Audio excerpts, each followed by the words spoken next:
Jumatatu, Monday. Jumanne, Tuesday. Jumatano, Wednesday. Alhamisi, Thursday.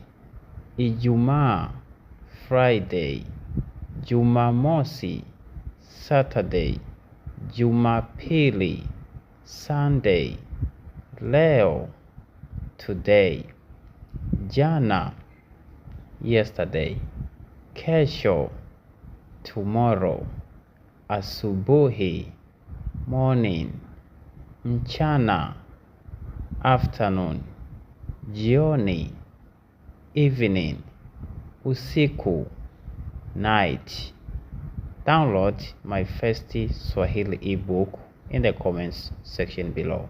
Thank you.